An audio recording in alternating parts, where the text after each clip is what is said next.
오늘 말씀의 제목은 온유의 품으로 초대하시는 주님, 이런 제목으로 함께 말씀을 대하겠습니다. 우리가 하나님의 성품과 관련해서 여러 가지 성품에 대한 주제들을 다루고 있고, 하나님의 성품을 헤아린 이후에 우리에게 필요한 성품들을 우리가 하나씩 우리가 살펴보고 있습니다. 오늘 우리가 또 다른 하나님의 성품을 다루어야 합니다. 이 성품이 온유입니다. 우리 하나님, 온유하신 하나님이십니다. 온유의 뜻이 뭘까요? 온유하다. 한자를 보면 온유는 따뜻할 온자에 부드러울 유자를 씁니다. 그래서 성질이 온화하고 부드럽다, 성격이 따뜻하고 부드러울 때 우리는 그 사람 참 온유하다, 그 사람이 겸손하고 배려심이 많고 부드러운 그런 모습을 지니고 있으면 우리는 참 저 사람 온유한 사람이다, 이렇게 우리가 고백합니다. 근데 그냥 부드러운 게 아닙니다. 강한데 부드러운 겁니다. 강한 힘을 가지고 있는데 그 강한 힘을 막 드러내지 않고 잘 절제하면서 부드러운 모습을 지니는 것. 그래서 강한 힘이 있지만 사람을 대할 때 부드럽게 대하는 사람, 아주 멋진 사람이죠. 이런 사람을 온유한 사람, 우리가 이렇게 이야기합니다. 자, 그러면 하나님의 온유라고 하면 우리 하나님 강하신 하나님이십니다. 근데 그 강한 능력을 드러내지 않으시고 부드럽게 당신의 백성을 대하시는 것, 이것을 온유하신 하나님, 이렇게 고백할 겁니다. 하나님께서 강한 권능으로 우리를 심판할 수 있습니다. 우리의 죄를 향해서 하나님께서 강한 권능을 행해서 우리를 심판하실 수 있습니다. 근데 그렇게 하지 않고 자비로 다가오는 성품을 온유라고 합니다. 출애굽기 34장 6절을 보시면 여호와께서 그의 앞으로 지나시며 선포하시되 여호와라 여호와라, 자비롭고 은혜롭고 노하기를 더디하고 인자와 진실이 많으신 하나님이라. 여기서 노하기를 더디하고, 여기에 해당하는 성품, 이것이 하나님의 온유가 될 겁니다. 정의의 하나님께서, 공의의 하나님께서 당신의 강한 권능으로 심판할 수 있습니다. 범죄한 인생을 하나님께서 심판할 수 있습니다. 근데 노하기를 더디하시고 부드럽고 따뜻하게 대해 주십니다. 이러한 하나님의 온유하심이 가장 잘 드러난 것이 예수님의 십자가입니다. 죄로 말미암아 심판받을 수밖에 없는 인생인데 하나님 우리를 향해서 부드럽고 따뜻하게 행해 주십니다. 우리를 위하여 인간의 몸을 입으시고 우리 죄를 대신하여 십자가를 지시고 죽으시는 것으로 우리를 구원하십니다. 이것을 하나님의 온유, 이렇게 고백할 겁니다. 오늘은 하나님의 온유하심 살펴보도록 하겠습니다. 오늘 우리가 대하는 말씀은 우리가 잘 알죠. 특별히 28절은 정말 잘 압니다. 수고하고 무거운 짐진 자들아 다 내게로 오라, 내가 너희를 쉬게 하리라. 가만히 듣기만 해도 은혜가 될 겁니다. 이 말씀을 보고 있으면 그냥 좋습니다. 그 정도로 우리에게 감동이 되는 그런 말씀입니다. 제가 장례식을 집례하게 되면 입관 예식에 제가 유가족들과 함께 보통 들어갑니다. 장례 예식을 위해서 고인의 육신을 수습하여 관에 모시는 걸 입관이라고 합니다. 이때부터 사실 장례가 진행이 됩니다. 이 땅에서 고인의 얼굴을 마지막으로 볼 수 있는 시간이 그 시간입니다. 우리 유가족들에게는 굉장히 안타까움과 슬픔이 가득한 시간입니다. 그래서 그 시간에 제가 입관 예식에 들어갑니다. 자, 시신을 관에 모시는 마지막 순서가 되면 성경 구절이 적혀 있는 긴 종이 한 장을 시신 위에 그대로 올려놓습니다. 사진에 나와 있는 저런 장면입니다. 혹시 기억나시는 분이 있을지 모르겠습니다. 이때 적혀 있는 성경 구절이 있죠. 두 구절이 적혀 있는데, 오른쪽 편을 보시면 여호와는 나의 능력과 찬송이시요 또 나의 구원이 되셨도다 적혀 있고, 왼쪽에는 수고하고 무거운 짐진 자들아 다 내게로 오라, 내가 너희를 쉬게 하리라, 이 말씀이 적혀져 있습니다. 처음에는 사실 큰 의미 없이 지켜봤거든요. 그런데 어느 순간 고민이 되었습니다. 왜 이 말씀들을 기록해 놨을까? 성경에 많은 말씀들이 있는데 왜 하필 이 말씀들일까? 의미가 있어 보입니다. 시편의 고백은 고인의 신앙 고백이다, 이렇게 생각해서 적어 놓은 겁니다. 그래서 고인이 고백하는 거죠. 여호와께서는 나의 능력이 되셨고 나의 찬송이 되셨고 나의 구원이 되셨습니다. 이런 고백이고, 그 옆에 있는 마태복음 11장 28절은 고백에 대한 하나님의 응답이라고 보시면 될 것 같습니다. 너희가 이 땅에서 수고하고 무거운 짐을 지고 살았는데 내가 이제 그 짐을 풀어주고 이제 내가 쉬게 하겠다. 인생의 모든 짐 내려놓고 이제 너희를 쉬게 하겠다. 아마 이런 의미에서 이 두 구절을 기록해 놓지 않았을까 이런 생각을 했습니다. 인생의 모든 짐 내려놓고 이제는 내가 너희를 쉬게 하겠다. 위로가 될 겁니다. 유가족들에게도 위로가 되는 말씀입니다. 꼭 장례식이 아니더라도 이 말씀이 우리에게 위로가 됩니다. 힘든 일이 있고 어려운 일이 있고 때로 지쳐 있을 때 이 말씀이 우리 가운데 들려진다면 아마 우리는 위로를 받을 겁니다. 우리 인생살이가 그렇게 쉽지 않습니다. 지칠 때가 있고 피곤할 때가 있습니다. 인생의 무거운 짐을 지고 힘겨워할 때에 예수님께서 손을 내미시고 내게 오라, 내가 쉬게 하겠다. 그러면 울림이 있고 감동이 있죠. 근데 제가 고민이 좀 있습니다. 이 말씀이 정말 그런 의미로 사용이 됐을까? 특별히 장례식에 적혀 있는 저 문구를 보면서 이런 의미에서 이 말씀이 기록되어 있을까? 제가 고민을 좀 했습니다. 우리는 이 말씀을 잘 알지만 사실 이 말씀의 정확한 의미는 잘 모르는 것 같습니다. 그래서 이 시간 이 말씀의 의미를 한번 헤아려 보고자 합니다. 그리고 하나님의 온유하심에 대해서 함께 살펴보려고 합니다. 자, 몇 가지 의문들이 있는데 첫 번째는 수고하고 무거운 짐진 자들이 누굴까? 예수님께서 수고하고 무거운 짐진 자들아 다 내게로 오라 말씀하는데 수고하고 무거운 짐진 자들이 누굴까? 첫 번째 의문이고요. 두 번째, 무거운 짐을 지고 있는 우리를 쉬게 하겠다 그러셨는데 그 다음 말씀을 보면 나의 멍에를 메라, 나의 짐을 메라 이렇게 말씀하십니다. 짐을 지고 있는 우리를 쉬게 하겠다 그러셨는데 왜 예수님의 짐을 지라고 하는가? 이것도 우리가 의문입니다.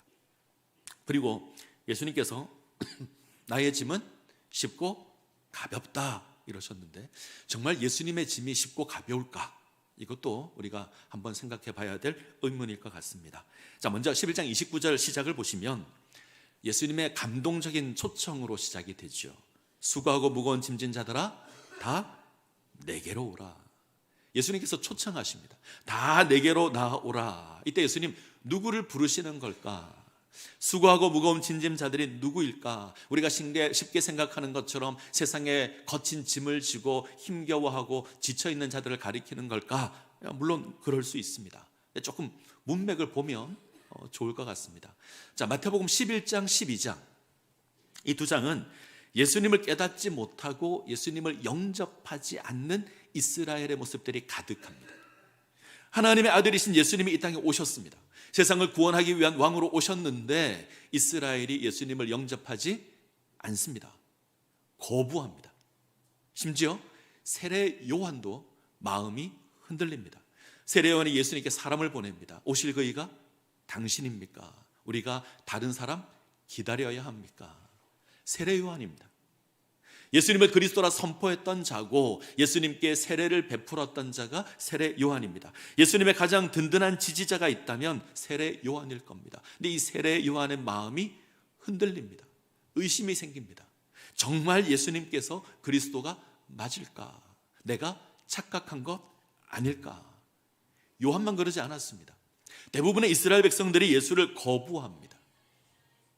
하나님의 아들이 이 땅 가운데 오셨습니다. 하나님의 나라를 가르치고 천국 복음을 선포하십니다. 그런데 예수를 따르지 않습니다. 20절 이하를 보시면 예수님께서 열심히 사역하시는데 그 도시들이 예수를 거부하고 있습니다. 예수를 영접하지 않고 회개하지 않습니다. 고라신, 벳세다, 가버나움 이런 도시들입니다. 예수님께서 주로 사역하셨던 곳 3년 공생의 대부분을 이 지역에서 예수님께서 사역하셨습니다. 수많은 권능을 보입니다. 근데 사람들이 예수를 따르지 않습니다. 거부합니다. 영접하지 않고 회개하지 않습니다. 자, 12장을 넘어가면 이 바리새인과 서기관들이 예수를 거부하고 고소합니다. 안식일에 병든 자를 고쳤는데 예수님을 고소합니다. 예수님이 귀신 들린 자를 귀신을 쫓아내었는데 귀신의 왕 바알세불을 빌려서 귀신을 쫓아낸다 모욕합니다. 해도 너무하죠. 사람을 살렸는데 고소하고 귀신을 쫓아내었는데 귀신의 왕의 힘을 빌렸다 고소합니다. 뭘 해도 반대하는 겁니다. 자, 그리고 예수님의 어머니와 동생들이 등장합니다. 이들은 예수를 격려하고 응원하기 위해서 온 것이 아닙니다. 예수를 만류하기 위해서, 예수를 데려가기 위해서 찾아옵니다. 지지자가 아니라 반대자죠. 예수님께서 이 땅에서 환영받지 못하고요, 배척당합니다. 예수님의 가장 가까운 지지자, 예수님의 가족, 예수님의 권능을 본 마을, 종교 지도자 다 예수를 거부합니다. 우리는 주변에 가끔 이런 사람들이 있습니다.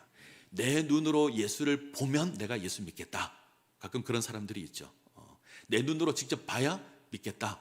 그 사람이 실제로 예수 봐도 안 믿을 거예요. 예수님 당시 사람들이 그랬습니다. 예수님 보았고 가르침 들었고 예수님의 권능을 두 눈으로 목격하고 참여도 했습니다. 근데 믿지 않습니다. 자, 왜 그럴까? 자, 25절을 한번 볼까요? 11장 25절. 자, 같이 읽겠습니다. 그때 예수께서 대답하여 이르시되 천지의 주제이신 아버지여, 이것을 지혜롭고 어린 아이들에게는 나타내심을 감사하나이다. 하나님께서 하나님 나라에 대한 계시를, 하나님에 대한 계시를 지혜롭고 슬기 있는 자에게 숨기셨습니다. 반대로 어린 아이들에게 나타내셨습니다. 어린 아이는 보잘것없는 자들입니다. 지혜롭고 슬기 있는 자가 하나님 나라를 아는 게 아니라는 말입니다.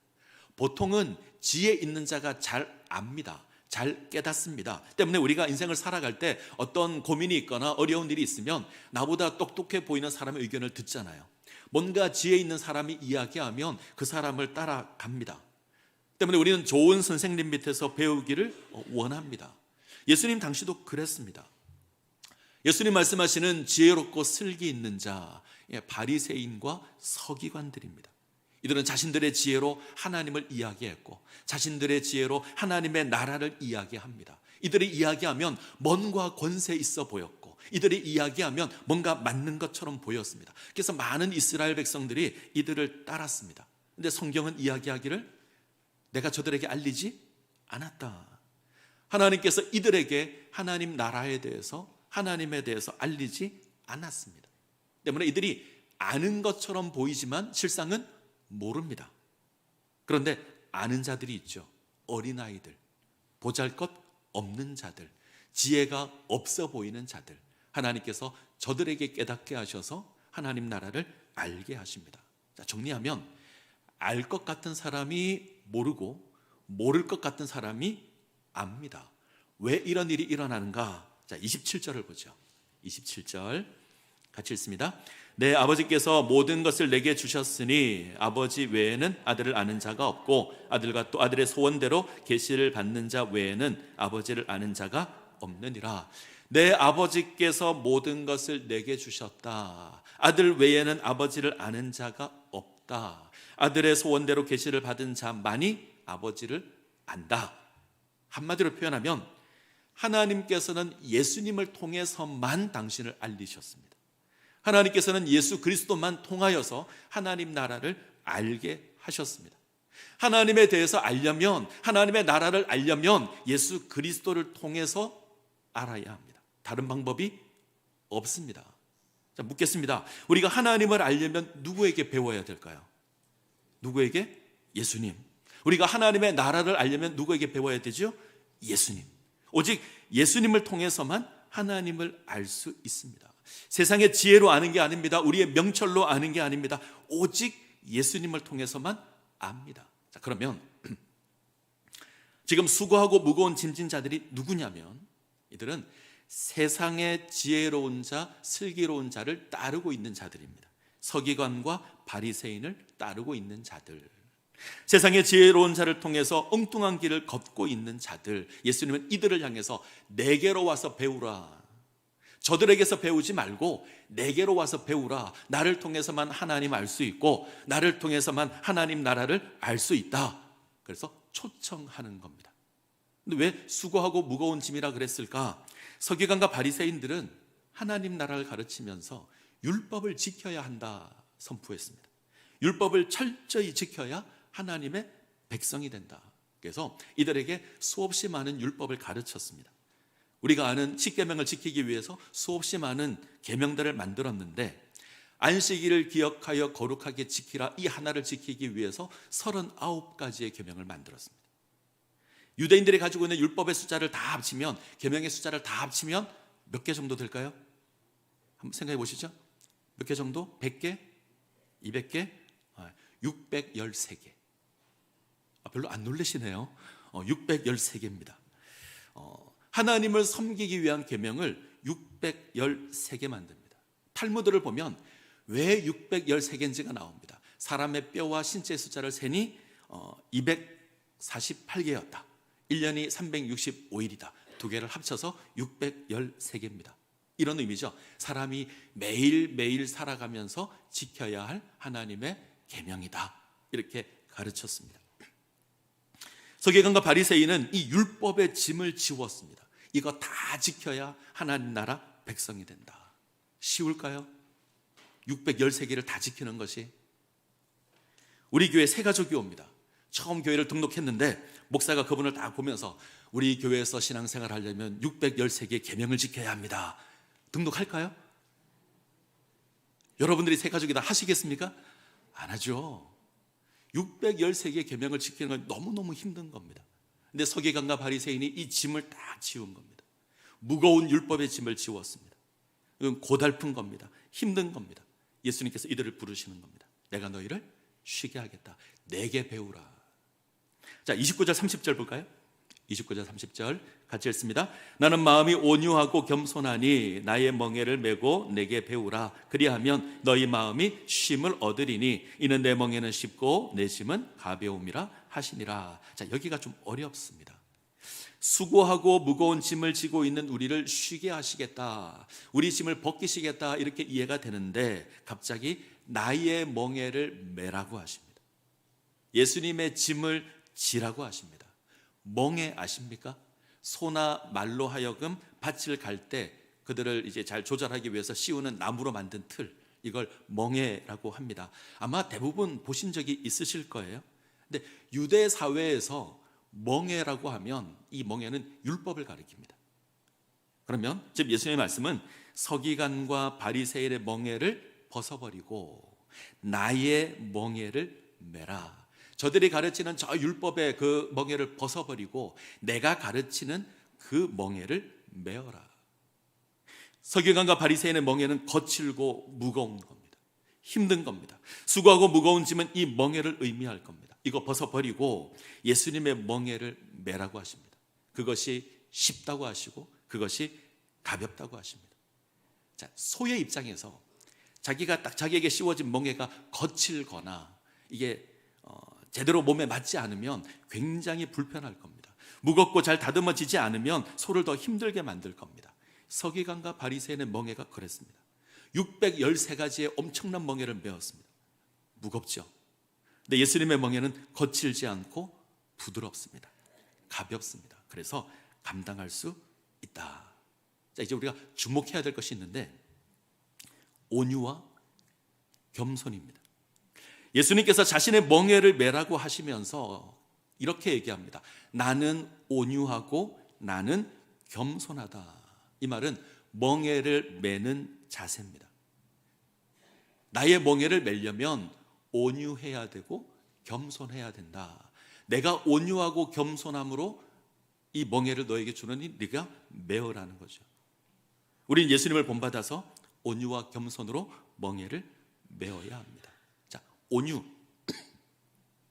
앞에서 살핀 것처럼 따뜻하고 부드러운 마음. 원문을 보면 길들여진 짐승, 사나운 짐승인데 길들여져서 부드럽게 된 것을 의미합니다. 그래서 강한 힘이 있지만 부드러운 것이 온유입니다. 겸손은 자기를 낮추는 겁니다. 특별히 성경의 겸손은 하나님을 인정하고 하나님을 섬기는 것을 겸손이라고 합니다. 이 겸손이 하나님을 향한 성품이라면 온유는 이웃을 향한 성품입니다. 이웃을 향한 부드러움의 마음이 온유라면 하나님을 향한 부드러움의 마음이 겸손입니다. 하나님을 인정하는 부드러움이 겸손이고 이웃을 향한 부드러움이 온유입니다. 이 두 가지로 우리에게 주어진 멍에를 메어야 합니다. 자, 오늘 우리가 주목할 건 이 온유와 겸손 가운데 온유입니다. 자, 예수님께서 당신을 스스로 나는 온유하다. 전능하신 하나님께서 강한 힘과 능력으로 세상을 정복하지 않습니다. 그렇게 하실 수 있죠.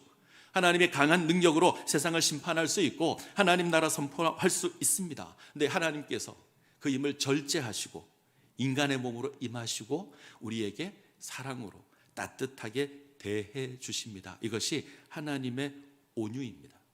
근데 유대인들은 생각이 좀 달랐습니다. 유대인들은 강한 메시아, 힘이 센 능력의 메시아를 고대했습니다. 그래서 큰 능력의 메시아가 이 땅에 와서 세상을 정복하고 영광의 나라를 세우고 우리를 그 영광의 나라의 주인공으로 세워줄 것을 고대합니다. 특별히 다니엘서를 보게 되면 사람 손으로 뜨지 않은 돌 하나가 날아와서 금의 나라를 무너뜨리고 은의 나라 무너뜨리고 노새 나라 무너뜨리고 철의 나라 무너뜨리는데, 그것처럼 메시아가 이 땅에 오시면 세상의 나라를 다 정복하고 영원한 하나님 나라가 세워질 거다. 이 로마로부터 우리를 구원할 거다. 이렇게 선포했습니다. 이런 하나님의 나라, 이런 메시아가 올 거다. 그 나라에 합당한 백성이 되려면 613개의 계명을 지켜야 한다. 이것으로 멍에를 씌운 겁니다. 근데 하나님의 뜻은 그것이 아닙니다. 먼저 우리에게 주어진 죄의 짐을 벗기기를 원하십니다. 하나님과 우리 사이를 가로막고 있는 죄의 짐을 벗기시기를 원합니다. 이것을 위해서 하나님께서, 독생자 예수 그리스도께서 이 땅 가운데 사람의 모습으로 임하십니다. 당신의 능력 감추시고 당신의 영광 감추시고 이 땅 가운데 임하여서 고난당하시고 십자가를 지시고 우리 죄를 구속하십니다. 전능하신 하나님께서 자신을 비워 이 땅에 임하시고 우리 죄를 사하시며 우리를 섬기시는 이 따뜻함, 이 부드러움, 이것을 하나님의 온유라고 합니다. 제가 온유를 이렇게 정의했습니다. 하나님의 온유는 절제된 권능이다. 하나님의 온유는 절제된 권능이다. 심판할 권세를 가졌으나 사랑으로 우리를 부르시고 사랑으로 우리를 섬기시는 권능입니다. 이 권능으로 우리를 세워 가십니다. 자, 다시 이제 예수님의 마지막 말씀을 보죠. 내 멍에는 쉽고 내 짐은 가볍다. 예수님께서 당신의 짐은, 당신의 멍에는 쉽고 가볍다고 하십니다. 정말 쉽고 가벼울까요? 저는 동의 못하겠습니다.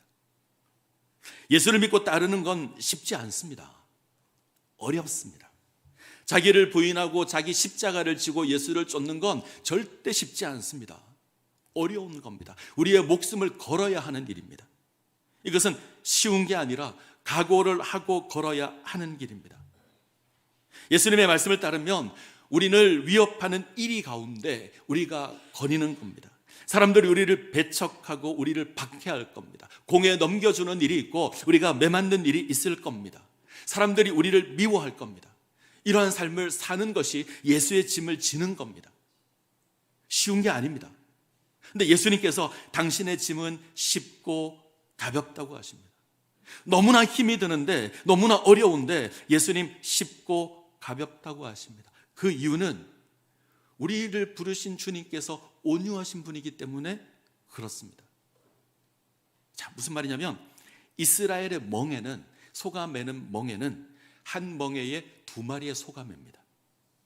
자, 2마리의 소가 하나의 멍에를 맵니다. 나의 멍에를 매라, 이 말은 이미 예수님께서 한쪽 멍에를 메고 있는 겁니다. 예수님께서 이미 멍에를 하나 메고 계시고 그 옆에 빈자리에 우리가 멍에를 매는 겁니다. 우리 짐을 예수님께서 지시는 겁니다. 나 혼자 무거운 짐을 지고 가는 게 아닙니다. 우리 주님께서 나와 함께 하시고 나의 멍에를 메시고 함께 걸으십니다. 그래서 이것이 쉽고 이것이 가볍다고 하십니다. 29절은 이렇게 읽어야 합니다. 나의 멍에에 짝이 되어서 내가 어떻게 멍에를 매는지 배우라. 내가 멍에를 매는 방법이 온유와 겸손이다. 너희가 나처럼 온유와 겸손으로 멍에를 매면 너희 마음이 쉼을 얻을 것이다. 예수님 멀리서 명령하는 분이 아닙니다. 강한 권능으로 우리에게 명령하는 분이 아닙니다. 예수님 우리와 함께 멍에를 매십니다. 우리와 함께 걸으십니다. 우리와 함께 일하십니다. 이것이 하나님의 온유하심입니다. 하나님의 온유하심으로 함께 메고 함께 걷고 함께 일하기에 그것이 쉽고 그것이 가볍습니다. 그래서 우리 마음이 쉼을 얻는 겁니다. 사망의 음침한 골짜기를 지나지만 하나님께서 우리와 함께 하십니다. 함께 걸으시고요. 우리를 지키십니다. 이것으로 푸른 풀밭과 실만한 물가로 인도하십니다. 온유하신 주님께서 이렇게 하십니다. 그러기에 그것이 쉽고 그것이 가볍습니다. 기억하십시오. 하나님 우리와 함께 멍에를 메십니다. 함께 걸으십니다. 함께 짐을 지십니다. 나 혼자 가는 길이 아닙니다. 온유하신 주님께서 함께 하십니다. 그러기에 이 길이 쉽고 그 짐이 가벼운 겁니다. 이 예수님의 온유가 우리에게 필요합니다. 온유가 뭐죠? 짐을 함께 지는 겁니다.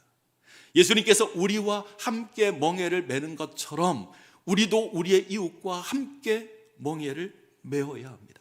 함께 짐을 지어야 합니다. 이것이 우리의 온유입니다. 우리가 함께 멍에를 맨다면 그것은 수고롭고 무거운 짐이 아닐 겁니다. 따뜻함과 부드러움이 가득한 사랑의 짐이 될 겁니다. 예수님의 그 온유하심을 본받아 우리도 온유의 삶을 살아야 합니다. 함께 지고 함께 걷고 함께 하는 겁니다. 이 모습 가운데 세워지시기를 간절히 소원합니다. 말씀을 맺겠습니다. 우리는 하나님의 은혜로운 부르심에 응답해야 합니다. 예수님의 은혜로운 부르심에 응답해야 합니다. 수고하고 무거운 짐진 자들아 다 내게로 오라. 이 부르심에 응답해야 합니다. 그 예수님의 멍에를 메어야 합니다. 그러면 나와 함께 멍에를 메고 계신 예수님 볼 겁니다. 나와 함께 걸으시는 예수님을 볼 겁니다. 나와 함께 일하시는 예수님을 볼 겁니다. 그리고 하나님 나라를 경험할 수 있을 겁니다. 우리가 살아가는 세상은 분노로 가득합니다. 이 세상에서 온유하십시오. 우리가 살아가는 세상은 다툼이 가득합니다. 이 세상에서 온유로 나아가야 합니다. 우리가 살아가는 세상은 자신이 옳다고 주장하고 강압적으로 짐을 지우는 세상입니다. 이 세상에서 짐을 함께 지는 온유하심을 지니시기를 소원합니다. 그때 우리는 참된 쉼을 누리게 될 겁니다. 이 은혜를 누리시기를 간절히 소원합니다.